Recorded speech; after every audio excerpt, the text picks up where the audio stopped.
It's supposed to be a legacy, a place where their grandkids could run through red dirt, where the family bond could finally settle into peace after years of struggle and sacrifice. But when the dream of Coyote Pass started to unfold, something didn't add up.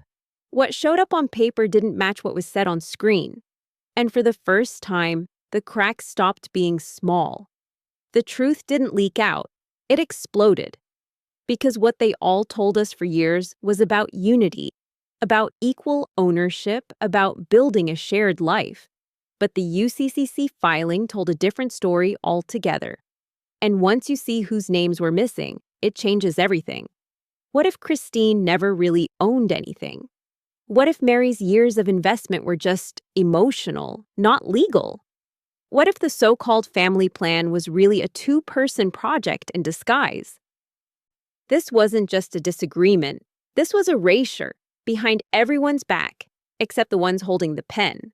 Kody stood in front of the entire family, waving plans, drawings, plot numbers, assigning acres like he was giving out parts of the promised land. He talked about fairness. He talked about rebuilding something sacred. And then they all nodded, trusted, signed what went in front of them, and believed they were owners. But the documents filed told another story. One where only 3 names are on the line: Kody, Robin, and Janelle. That's it. No Mary, no Christine. No acknowledgement of the women who held that family up for decades. And even more telling, who's first on every filing? Robin. That alone would have been a red flag. But let's rewind for just a moment. Because the Coyote Pass storyline wasn't just about building homes. It was about rebuilding trust. This was right after Christine had already confessed to feeling pulled away. After years of emotional neglect, of watching her place in the family shrink whenever Robin was in the room, she still played along with the dream. She didn't walk away right then. She still believed she was part of something longer term, grounded in equality. But the paperwork was already against her. This is where words and actions finally split too far apart to reconnect. Because on the show, we saw long family meetings about who would live where, which side Janelle would take, how close Mary could be to the pond. They used blueprints like they meant something. But legal filings weren't blue. They were black and white, and in black and white, Mary and Christine's names weren't there. Not on the deed. Not on the terms. Not on the land. So were they equal wives or just emotional placeholders? Christine's reaction wasn't loud. She didn't throw things. She didn't even curse. She just realized. That's what this betrayal felt like. Slow, cold, logical. As if the emotional check she'd been cashing for years suddenly bounced. She gave her marriage decades. She gave the family her loyalty. But when it mattered most, when something permanent was finally being built, she wasn't included. She wasn't written in. Coyote Pass was marketed to us like a clean slate. But instead of unity, the topsoil hid secrets. Ownership wasn't equal. Trust was based on appearances. And every time Robin nodded supportively on the couch, behind the scenes, she was already being written in as the one who mattered most, contractually, financially, permanently. And if you're thinking maybe this was a clerical accident, it wasn't. Watch the pattern. When the land was divided, Robin's name showed up early, clean, intentional. She's not passive in this process. She's present, involved, signed on, and officially listed in the UCCC filing. That's not the work of someone who just goes along with things. That's the action of someone who's very aware of how ownership works and who wants it set in stone before the drama catches up. You know what's even more chilling? The wives didn't react with anger at first. It was confusion, then devastation, then silence. Because when a family says we're all equal, and the courts say only 3 people exist here, what do you even say? What's left to fight for? At this moment, Robin knew the storm would hit, but she also knew she was protected. Because while Christine burned emotional fuel, Robin secured the actual assets. She signed where it mattered, and from that point forward, the dominoes would fall quietly but forcefully, one broken heart at a time, Nobody saw the initial betrayal because it was filed, notarized, and tucked into county records. But for Christine and Mary, the weight of those signatures would crush any reason to stay. This wasn't just about land. This was about something deeper, about realizing your loyalty had an expiration date. That's what broke the sisters. Not a fight, not a word, not even love lost, but paperwork found. The Coyote Pass betrayal wasn't the final straw. It was the blueprint for everything that came next. And Robin wasn't swept up in it. She placed herself in the center of it. Kody built the illusion, Robin helped cement it. But Christine, Mary, they were simply told to trust, and then quietly left off the deed. When we come back, the money trail starts to shift. And one by one, the wives begin to make moves Kody never expected. Moves that signaled something deadly serious. They weren't going to sink with the ship. They were getting ready to leave. And the way they did it? Absolutely silent, but strategically brilliant. They smiled on camera. They played the part. Family dinners, couch interviews, fake tension followed by rehearsed reassurance. But off camera, something else was unfolding. Quiet, careful, and almost invisible, unless you knew where to look. Because even before the first public breakup, the women were already preparing for it privately. Not with confrontation, not with ultimatums, but with legal paperwork, agency filings, and unspoken decisions that screamed one thing louder than any argument ever could. I'm leaving, and I'm doing it smart.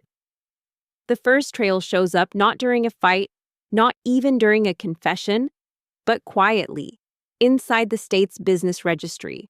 Christine is the first. After years of watching her marriage bend to Kody's new reality, she stops waiting for respect and opens a limited liability company. Simple move on the surface. But let's be clear. That piece of paper is everything.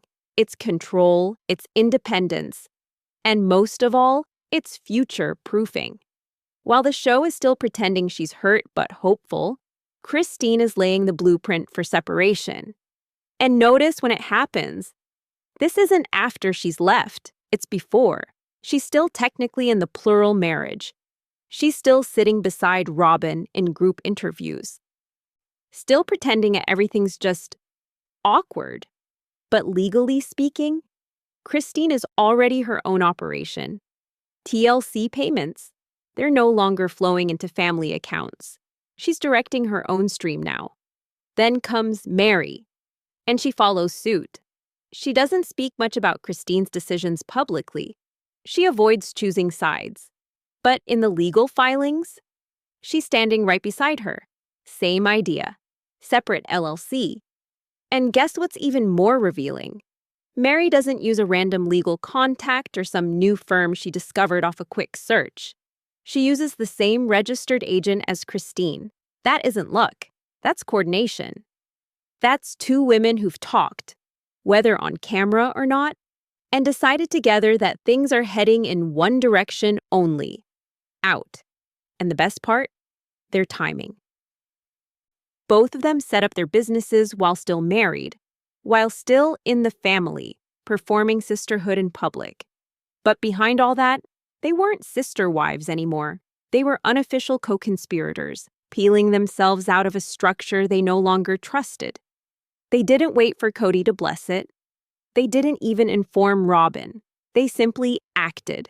No slogans, no emotional breakdowns, just decisive, documented change. And what Kody didn't notice, or maybe refused to notice, was how fast the unity was dissolving once the money separated. Because the emotional exits take time. They show up slowly, episode by episode. But financial exits? Those happen with a signature, with a filing, with a change of address. And Christine had already done it. Mary followed. That wasn't rebellion. It was survival. For viewers watching at home, everything still looked semi-functional. They saw dinners, they saw fighting, sure, but also plenty of camera-friendly moments of nostalgia and laughter. It gave an illusion of a family still trying, but the energy was gone. The spark wasn't flickering. It was out, and the women knew it. Then things start to get colder. The financial ties that once bound them, the shared accounts, the family budgeting, the group purchases, they're evaporating, one wife at a time. Every new LLC meant one less channel of control. Where once Kody could ask how much someone earned or where it went, now he couldn't. It wasn't a communal fund anymore. It was a personal one. The symbolism was perfect. For years, he preached unity, sacrifice, plural benefit. But when it came to Robin's home, sacrifices weren't shared. They were demanded. Janelle watched her funds drain into rentals. Christine gave up holidays. Mary was emotionally isolated, but still expected to show up smiling. Meanwhile, Robin's household grew nicer, quieter, more protected. That's when the shift happened. Not emotionally first, financially. And when Robin finally noticed the disconnection, she called it betrayal. She couldn't understand how the family was falling apart. But it wasn't sudden. It was structural. This wasn't one bad conversation. This wasn't years of feelings erupting in a fight. It was business. One wife slipping out of the network. Then another. Like hands silently letting go of a heavy object they never agreed to carry. Some fans called it cold. But the truth? It was clinical because it had to be. These weren't impulsive women. These were planners. Strategists. Women who had lived through public shame, emotional drought, and decades of quiet disappointment. And when they chose to leave, they didn't announce it with fireworks. They simply signed what needed to be signed and waited for the moment the dam finally burst. Kody, for all his control, didn't see it. Or maybe he did, and chose denial, because once money starts to separate, so does power. And Robin's influence, which once felt absolute when they were all connected through a shared bank, started to erode the moment Christine took that first legal step toward ownership over her life. That LLC wasn't about a business. It was about a line in the sand, a declaration, an invisible shield that said, "You don't get to decide who I am anymore." And if you thought that was the only move being made behind the scenes, wait until you see what Kody does next.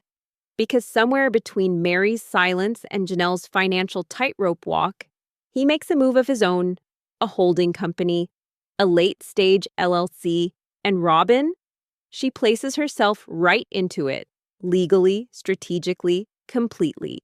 On screen, the story was about togetherness, about healing, about trying again.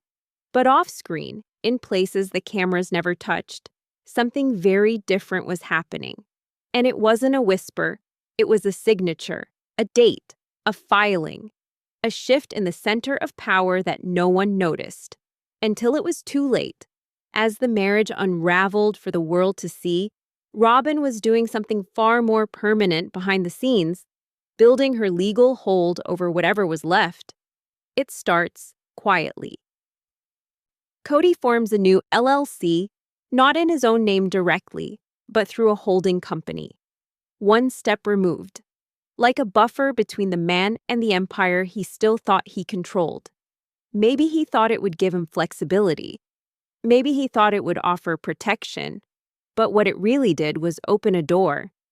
And guess who walked through it? Robin wasn't part of the original filing. Not at first. Her name wasn't there in the beginning. But that changes not long after Mary finally sets up her own entity. Not long after Christine's exit picks up steam. Robin inserts herself into his new structure and doesn't just join the company quietly. She registers herself as the statutory agent, the person legally responsible for receiving official paperwork, notices, summons, anything tied to the LLC's obligations. That is not just a courtesy role. That person must be available, must be reachable. That person is the company's gatekeeper. She didn't wait to be asked. She didn't hesitate. She moved. She put her name where it would count. And it was a bold choice. Because this wasn't about family paperwork anymore. This wasn't about collective assets. This was preparation for what was coming, or maybe for what she already saw unfolding.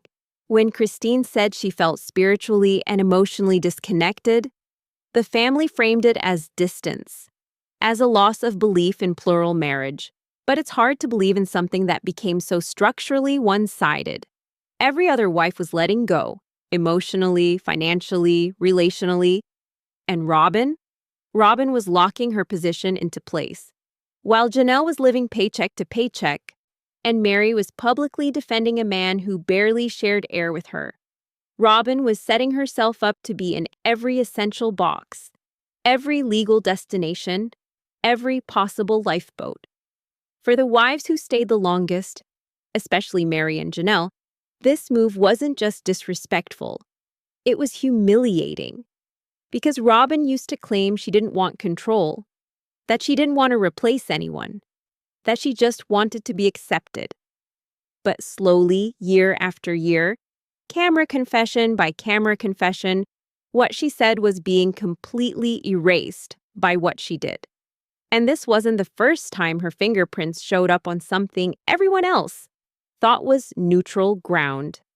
Coyote Pass, the move to Flagstaff, the mansion, the bubble during COVID, each one framed as a group decision, yet always tipping one direction, toward her front door.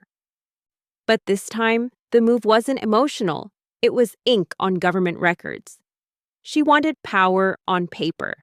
So when fans started asking whether Robin really orchestrated the way everything collapsed, the evidence didn't come from emotion. It came from filings. From the appointment of herself into positions no other wife was even informed about. And whether Kody offered it or she suggested it, the result was the same. Robin stood in the middle again. Not as a wife, but as a gatekeeper to every decision still attached to the Brown name. Some might say it was protection, that after watching the family splinter, she just wanted to respond with organization. But everything about the timing says otherwise. If this was about safeguarding family resources, why weren't Janelle or Mary approached?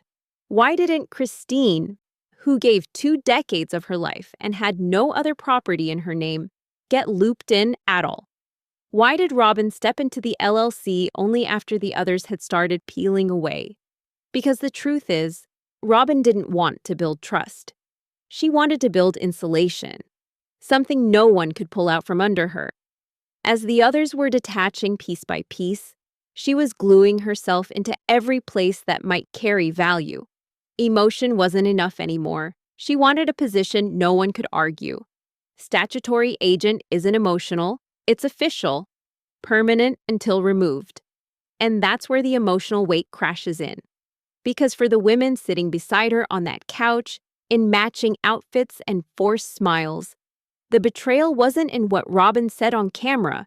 It was in what she did the next day, while the lights were off, while no one was watching.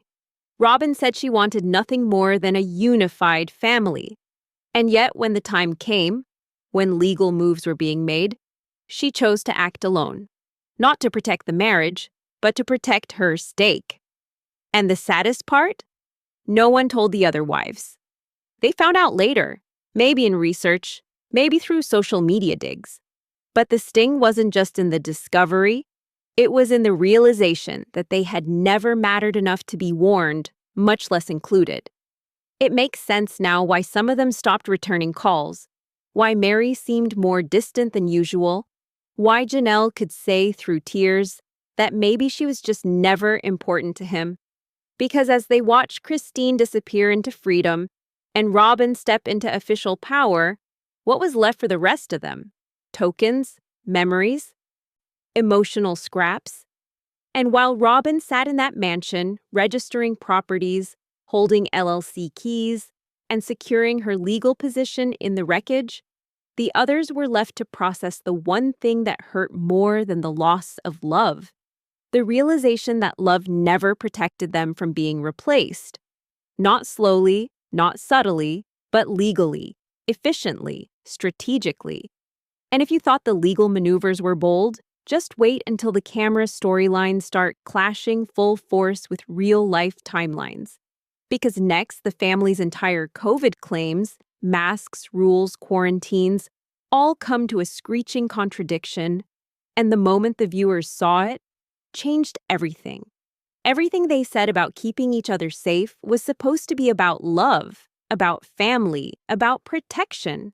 But during the COVID chapters of their story, what started as a crisis became a control mechanism. The masks, the charts, the visitation rules. They weren't just about a virus.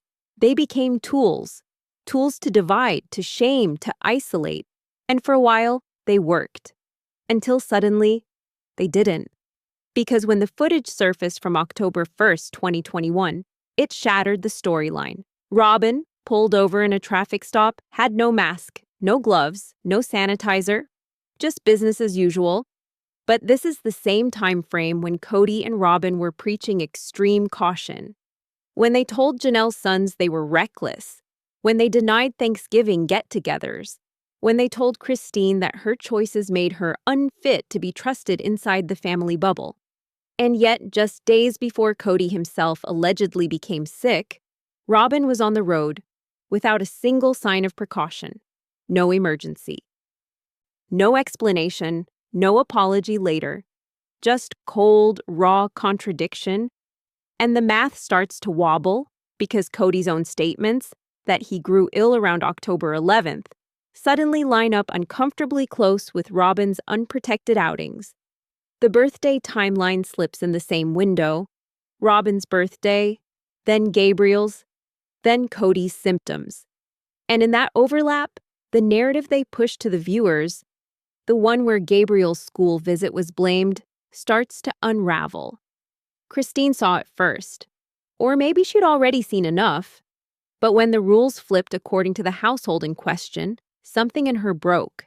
One set of standards for her and her kids. Another set for Kody and Robin. The family claims unity, but all the pressure lands on Christine's doorstep. She couldn't hug her own daughter without being called unsafe. While Robin could still travel freely, pulled over without issue, caught on camera not practicing a single rule she once demanded others obsess over. And it's not just the footage, it's the story they were telling alongside it. Kody insisted he was living in near-complete isolation. Robin echoed him, saying their household lived in fear, that they missed everyone, that they prayed for healing. But then why didn't those same precautions apply when no one was watching?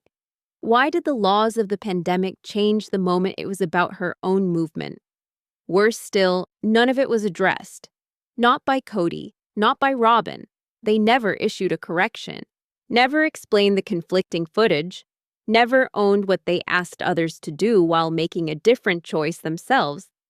And the silence was deafening, because the audience saw it. Viewers caught the dates, the timestamps, the behavior, and suddenly public opinion didn't split. It snapped. Even Janelle, usually the calm, rational one, started speaking differently. Her tone in scenes changed. Her words hardened. She began to question the protocols not as medical choices, but as tools of control. And when her son Gabe became an emotional punching bag for Kody, accused of causing a household-wide illness without any proof, that was the moment sympathy turned. Because Gabe's tearful confusion, his stunned reaction when asked if he even liked his father anymore, wasn't dramatic acting. It was real. He was being punished for breaking a rule no longer supported by evidence. He wasn't part of the family bubble anymore, and nothing he did short of complete obedience would fix it. Christine, still processing her own heartbreak, had a look that said it all. This was never about safety. Not really. It was about control. Her daughter couldn't get surgery while Kody hovered around Robin's foyer. Her choices were dismissed as selfish while Robin's actions went untouched. What started as a public health crisis had turned into a hierarchy of worth. Robin's comfort, Robin's fear, Robin's health. That's where the border of care was drawn, and for the first time, The other wives stopped playing along. They stopped softening their language. Christine says it blunt now. Robin doesn't follow the same rules. Janelle backs her. Mary doesn't say much, but her presence in key scenes disappears. The unity is broken. Not by words, not by arguments, but by visible, traceable, provable evidence. There's no way to spin this. No editing fix, no confessional do-over. The footage of the traffic stop doesn't lie. The paperwork filed around the same time, the birthday dates, Kody's sick, and blaming everyone but the one person beside him, who happened to be the one seen tossing rules out the car window just 10 days before he got sick. And the worst part? No accountability. They kept the rules narrative going. Long after they were broken, long after Christine left, long after the kids stopped calling, Robin still insisted she'd been painted unfairly, that she tried to do everything right. But it wasn't about right. It was about real. And the reality is, the family who preached fear didn't live it. They demanded sacrifice only from those outside their door. That's what Christine refused to swallow. That's why viewers stopped giving the benefit of the doubt. The pandemic didn't break this family. It exposed exactly how broken it already was. And if Robin truly believed she was trying her best, then why couldn't she admit, even once, that her actions hurt someone else? Next, we go into memory itself, where 3 women remember, 1 doesn't. And the moment Robin rewrote the past, everything started spinning into something darker. This isn't just forgetting, it's rewriting history. And 3 wives call her out. There are moments that reveal a person so completely, you almost wish you hadn't seen it. Because once you do, there's no unseeing it. No going back to the version of them you wanted to believe in. That moment came quietly, not in a blowout argument, not in a screaming match or betrayal caught on tape, but in a personality test conversation that shifted the entire ground beneath the sister wives. A memory so clear to 3 of them, and so thoroughly denied by Robin, you'd think the entire thing was made up in their heads. But it wasn't. Not even close. This incident wasn't just about a misunderstanding or a casual disagreement. This was psychological manipulation wrapped in confusion. The test had been part of a family-building meeting, a tool meant to bring insight, maybe even a little connection during a time of obvious emotional unraveling. But when Christine shared her reaction to the results, it spiraled into something the family didn't forget. And Robin decided never happened. Christine remembered it all. So did Mary. So did Janelle. The tension in that room, what was said, how Robin reacted. And yet years later, when asked about it, Robin didn't say it's fuzzy or mislabeled or exaggerated. She went further and claimed it simply never occurred. Not at all. As though it was imagined, fabricated, invented out of thin air. This wasn't forgetfulness. This was erasure, a clean denial of something witnessed and remembered exactly the same way by 3 different women, all of whom had lived the full span of Kody's emotional carousel. Their recollection wasn't vague. It wasn't dramatic. It was specific, grounded, and identical, which makes Robin's resistance feel less like confusion and more like control. That's what shook Christine the most. Not that Robin was defensive, but that she simply chose to erase the conflict rather than take responsibility for her part in it. And as Christine explained what had happened, her tone didn't carry revenge. It carried disappointment. The kind you feel when someone looks you in the eye and acts like your truth doesn't exist. Robin's pattern became clear from here. Not anger, not always, but an absolute rewriting of events when they don't align with her preferred version of reality. It wasn't the first time she had done this, but it was the moment it became undeniable. Because when 3 people remember, and one says, it didn't happen, it doesn't mean the one person is right. It means the walls are starting to close in. Janelle was visibly frustrated. Her patience, usually unshakable, was cracking. She had spent years letting things roll off, believing everything was temporary. But this wasn't temporary. This was someone trying to shift truth itself. And she wasn't okay with it anymore. Mary, for all her complications and loyalties, didn't defend Robin. She didn't twist herself into logic knots like she used to. She just quietly confirmed the story. That it happened, that it left a mark, that it never sat right with her. And her face, when Robin denied it, a mixture of disbelief and fatigue. She had seen this before. She'd tried to call it out in the past. But the energy it took to fight memory wars, it wasn't worth losing herself again. Robin's tone in the denial was flat. Not panicked, not confused, just calmly, confidently incorrect. She claimed it with full conviction, as if her version would simply rewrite the others. And maybe that's where things finally snapped, because it wasn't just about the test. It was about every moment before and after where Robin chose performance over presence. Heartfelt words spoken with blank eyes. Complaints laced with tears but never accountability. Requests wrapped like olive branches but sharp beneath the surface. Christine said it best later. Robin thrives in a system where confusion works as a shield. If you're always misunderstood, you're never responsible. If people are twisting your words, then you never have to own what you said. If conflict hurts you so deeply, no one dares to bring reality to the table. Emotional manipulation dressed up as victimhood, but the wives were done. The unity script was finished. This wasn't about difficult memories. This was about seeing someone twist the past into a version where she walks away clean, no matter who gets stained in the process. That fight over a test result became a miniature version of the entire family dynamic. Robin rewriting, Kody defending, everyone else forced into emotional cleanup duty.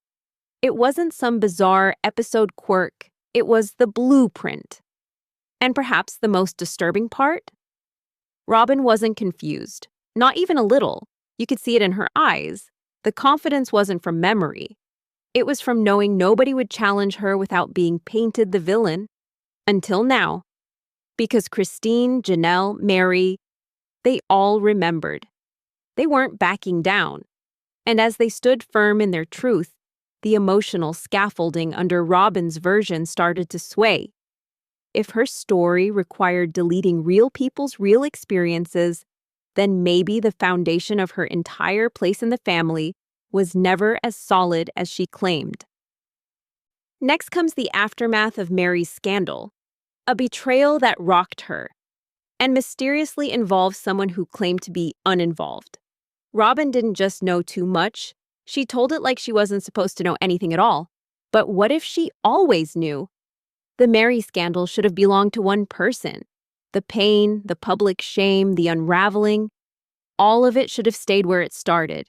With Mary, a woman who was broken, betrayed, exhausted by a marriage that had slowly, silently slipped away.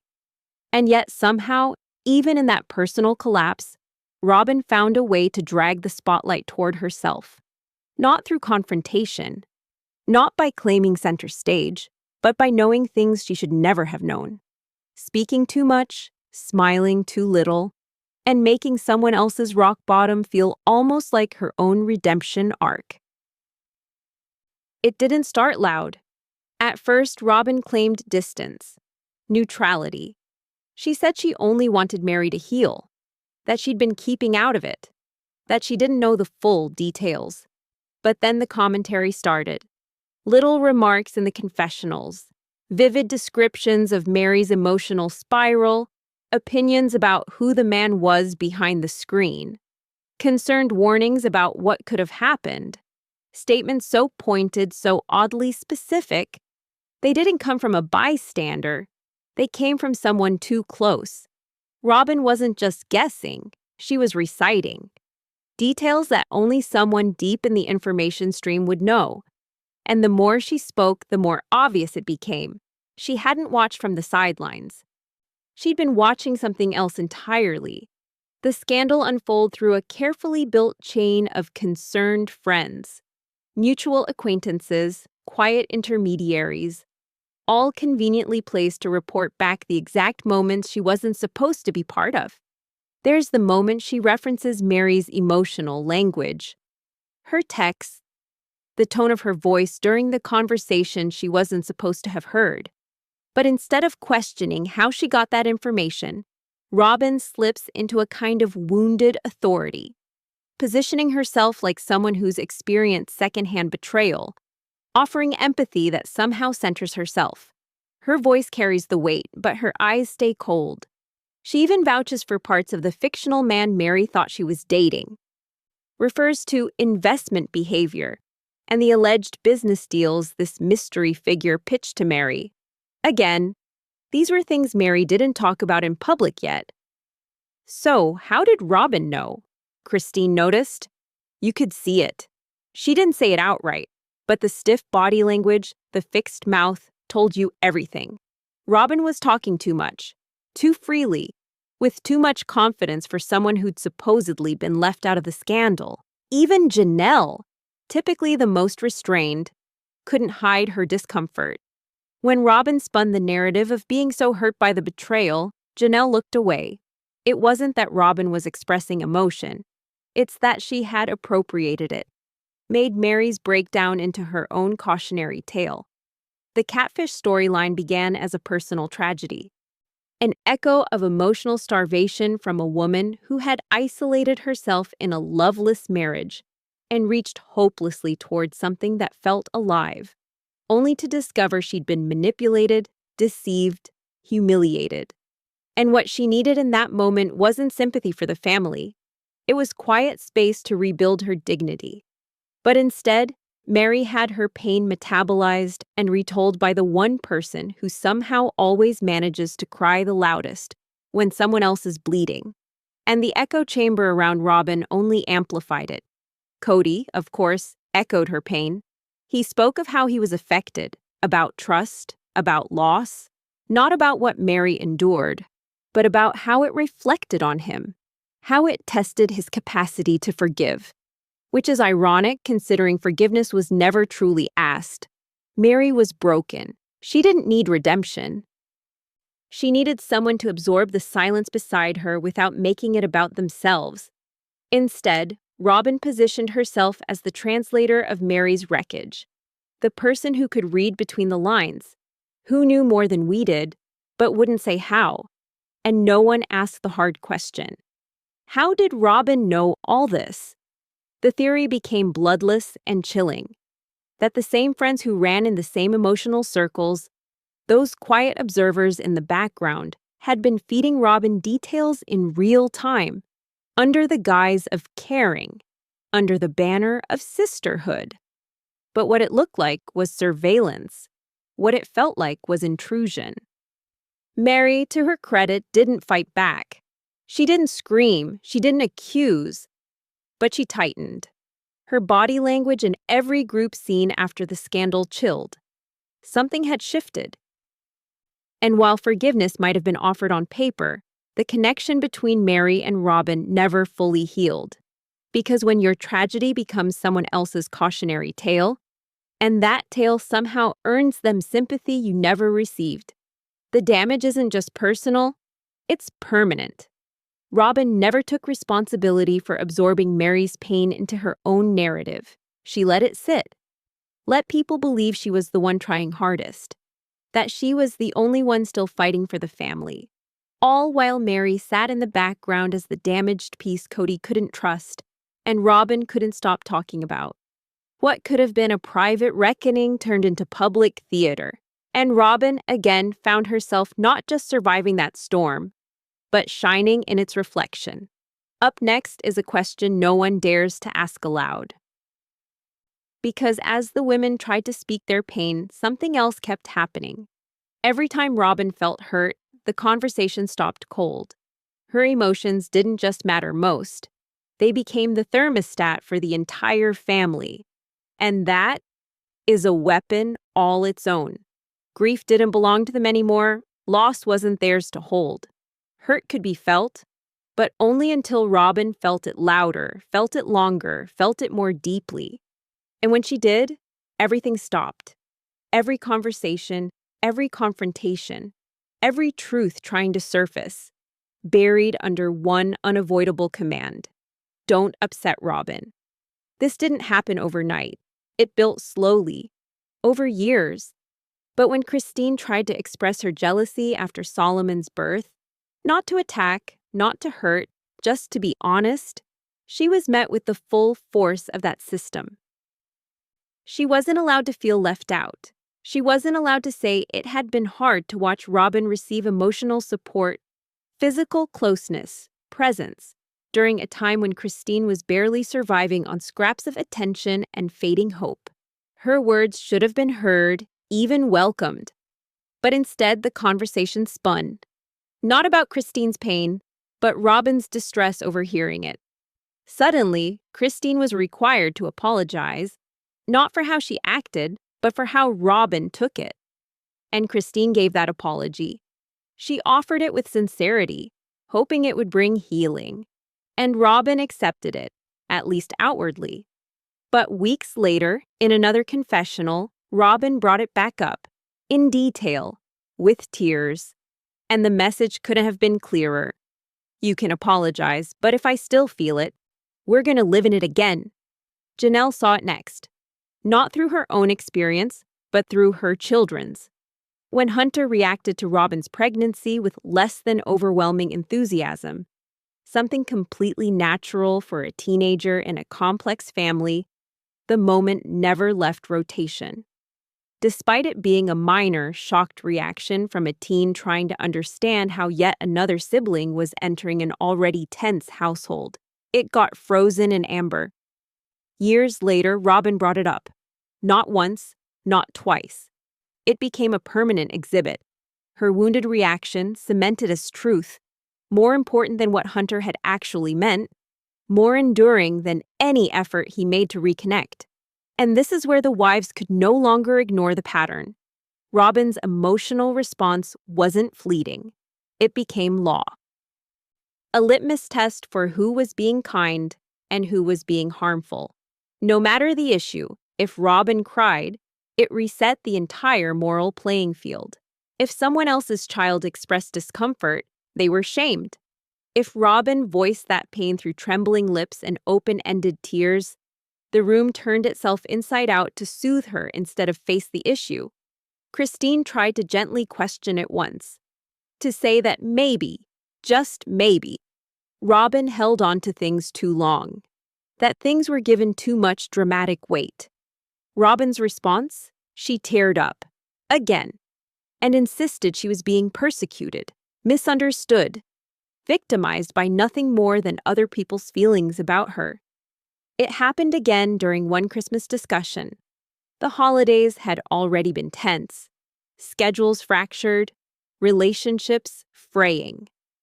But Kody decided that what mattered most that year wasn't ensuring fair time, or including all the kids, or addressing hurt feelings. What mattered was making sure Robin didn't feel uncomfortable. Her tears during a family planning meeting didn't just shift the tone, they handed her control.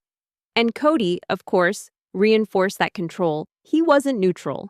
He scolded those who questioned it, told Christine that her tone made things worse, blamed Janelle's boys for disrespect, without pressing Robin once on her inconsistencies.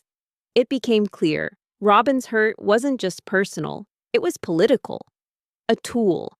Whether she knew it or not, and maybe she did, it carried power. You could see it in the way Mary interacted with her. Fragile, careful, as if one wrong word could undo months of trying. As if Robin's approval held the key to everything she still wanted from Kody, when really it had nothing to do with her. And when the others cried? Silence. No one hugged Christine when she broke down in full view of the camera. No one rushed to defend Janelle when she stood on the line between divorce and survival. But let Robin cry? Kody would burn the whole household down for a tissue. The wives weren't blind. They saw it. They started pulling back when they realized their feelings were only welcome if they didn't interfere with Robin's. The conversation stopped being real. They became performative. People stopped telling the truth because they knew what came after. Denial, sobs, a teary monologue about pain, and then Kody circling like a storm around anyone who dared challenge it. It was exhausting. And maybe that's what Christine finally ran from. Not just love lost, not just years of indifference, but a system where being honest was framed as cruelty and staying silent was the only way to keep from being cast as the villain. Robyn's feelings weren't just feelings anymore. They were litmus tests. If you upset her, you were wrong. If you made her cry, your point didn't matter. And through Kody's protection, those tears were weaponized. A shield, a sword, a way of turning an entire household's pain into a stage built just for her to stand in the center. What the other wives began to understand was heartbreaking, that in their lowest moments they weren't really seen. But the second Robyn sniffled, the cameras refocused. The music swelled. And Kody, he rushed in, saying not, "What's wrong?" but, "Who hurt her?" In the next breath of this unraveling, we look at what happens when Robyn's emotions shape the children. Because isolation doesn't start with silence, it starts with permission. And the next generation wasn't pulled away from the family by accident. They were guided out, quietly, one interaction at a time. She says it like a tragedy. Soft voice, eyes misted, her words careful, almost sacred. My little ones don't even remember their siblings. And for a second it sounds genuine, like a mother grieving the distance she never wanted. But what Robyn never says is what really matters. Why those children stopped remembering. It wasn't a natural drift. It wasn't emotional fallout from a divorce. It was by design. A slow, controlled rewiring of family memory, one missed visit at a time, one unreturned message, one withheld moment, until those bonds just faded into silence. She talks about the kids as if they were passive victims of abandonment, as if the older kids simply forgot to care. But forgotten photographs don't erase memories. Closed doors do. Silence does. And the rules that Robyn and Kody enforced, especially during COVID, built a wall no child could scale, unless they gave total obedience, unless they played by emotional rules that kept everything centered around Robyn's family unit. Technology was never the issue. Every child had access to phones, video calls, text messages, family apps. Distance didn't mean disconnection. The tools existed. But somehow, only the relationships that padded Robyn's narrative remained active. Everyone else slowly disappeared, from meaningful interaction and from framed photos and the walls. Instead of phone calls, the younger kids got stories. Comments filtered through what Robyn allowed, and you knew it wasn't neutral. When one of the daughters lashed out at Christine, accusing her of walking away from the family, you could almost hear the adult voice behind her words. It wasn't raw anger. It was inherited disappointment. Disappointment passed down carefully, delicately, until it settled in the voice of a child who didn't see her siblings as people anymore, but as characters in someone else's betrayal story. And then there's Gwendolyn, one of Christine's daughters. She speaks now, publicly. Calm, blunt, unflinching, and she remembers everything. Nothing Robyn tried to shape has stuck. Gwen remembers how warmth drained from family events, how her father's presence became conditional, how Robyn's influence wasn't motherly. It was manipulative. And when Gwen speaks, it isn't bitter, it's surgical. She recalls how the younger kids were suddenly less available, how invites went unanswered, how physical time together began to disappear behind ideas like protocols, schedule conflicts, or the stinging phrase, "We need to be cautious who we're around." The message was always clear. You weren't safe for us anymore. And not because of germs. Christine was blamed, over and over, for being the one who tore things apart. Robyn made it her thesis. Christine left. Christine didn't want a relationship with the other kids. Christine hurt the family by walking away. But the show told a different truth. We saw Christine beg for connection. We saw her express love, worry, regret. We saw her make herself available, emotionally open to her children and to Robin's. What wasn't reciprocated was the access. Requests for time turned into shame. Invitations turned into judgment. And behind the scenes, those moments were spun into cautionary tales, not opportunities to build bridges. Because here's the uncomfortable truth. If Robin really wanted connection between the siblings, it would have happened. Easily. With the resources, with the cameras, with the reach. All she had to do was support it, encourage it, facilitate it. But instead of printing family photos for the fridge, Kody and Robin handed their kids secondhand disappointments dressed up as caution. And it always rang hollow. Especially when the same household that claimed isolation found time to decorate for holidays, hold private gatherings, and display their internal closeness like a shield against accountability. The bubble wasn't for protection. It was for preservation of control. When Robin sheds tears, insisting that it pains her to watch the kids grow apart, there's no admission that she held the keys the whole time. That she could have called, could have driven, could have sent her kids across that bridge. But instead, she waited for apologies, for safe responses, for absolute permission that never came. Because love isn't supposed to come with preconditions. The older children still remember. Their memories are sharp, detailed. Those early years, the van rides, awkward group dinners, the split holidays, they aren't lost. But the younger ones were raised in a different climate. A household of locked doors and emotional suspicion, where trust was a currency, and only Robin held the vault. And what that leaves is more than broken memories. It's a lost generation of siblings who barely recognize each other now. And the blame, Robin points it outward, again, not at the bubble, not at the walls, but at the ones who stopped knocking. She forgets that when a child says, "They don't remember us," that isn't a passive grief. It's a quiet confession of emotional barrier. And while Robin pounds the table for emotional justice, the proof is sitting quietly in the background. A room full of gifts unopened, names barely spoken, relationships traded for narrative loyalty. Coming up, we get to the moment when all of the wives had finally had enough. The kids were growing cold, the husbands were unsalvageable, and Robin? She wanted one thing nobody could give her anymore, a scripted blessing for a crown they never placed on her. The demand wasn't about unity, it was about control. And next, the curtain comes down. It didn't end with fireworks. It didn't end with a grand showdown or one last explosive argument. That would have been easier in some ways, cleaner. But what really tore the seams of this family was something quieter, more deliberate, a silence so heavy you could feel it through the screen.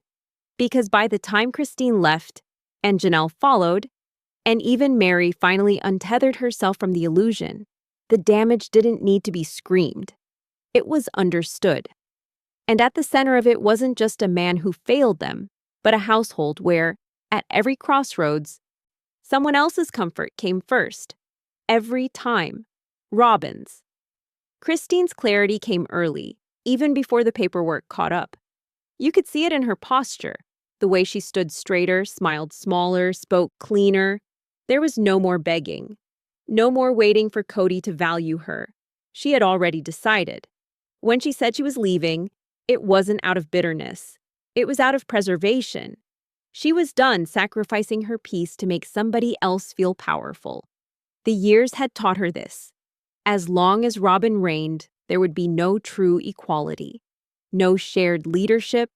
No room for Christine's fire, Janelle's logic, or even Mary's quiet hope.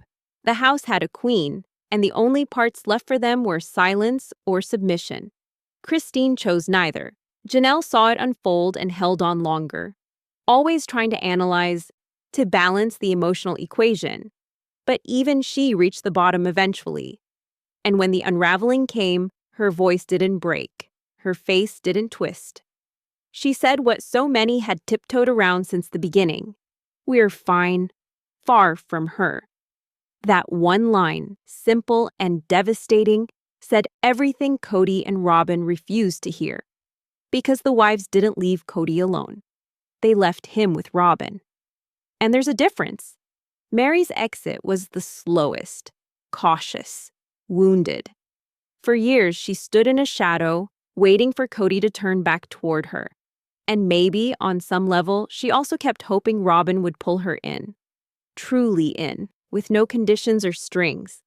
But that invitation never really came, not without a cost, and eventually, she looked around and realized that message she kept clinging to, about being a friend, about being valuable, was just another illusion. Words spoken in interviews, not in phone calls, not in real effort. Her silence said more than any announcement ever could. And that's where Robin's reckoning began. Not through confrontation, through absence. She thought she won. She had the ring, the legal name, the camera time. She had the house. She had Kody. But she didn't have what made the family a family. And suddenly, it was too quiet. The tears kept coming. First confusion, then hurt. Then that aching question that sounded like heartbreak but masked something deeper. Why won't they come back? Because Robin could live in comfort, yes, but only if the women she pushed out were still around to crown her as the one who deserved it all. She didn't want them back for unity. She wanted a final moment, a scene where each one returned. Not with accusations, but with surrender. Where Christine would nod and say, "You were right to speak up." Where Janelle would apologize for ever questioning priorities. Where Mary would offer one last approval, like a benediction on a chapter that had always favored someone else. But none of them came. Christine lived her joy loudly, started over, smiled in public without Kody dragging it down. Janelle moved more cautiously but with direction, always planning, thinking, walking straight back toward independence. And Mary? She walked off without the speech. No tears, no fanfare, just ended what should have ended years ago.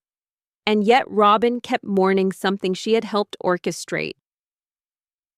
She wanted their presence to prove she hadn't destroyed the family, but the silence they left her with was her answer. Kody tried to rally, of course, threatened, demanded, blamed, but even he seemed to know, once they found peace without him, nothing he said would pull them back under that roof. And that's when the couple remaining, Robin and Kody, finally started to bend under the truth. Not from fighting, from loneliness, from watching the people they thought they had defeated walk away with something they didn't expect. Dignity. Because the wives didn't lose.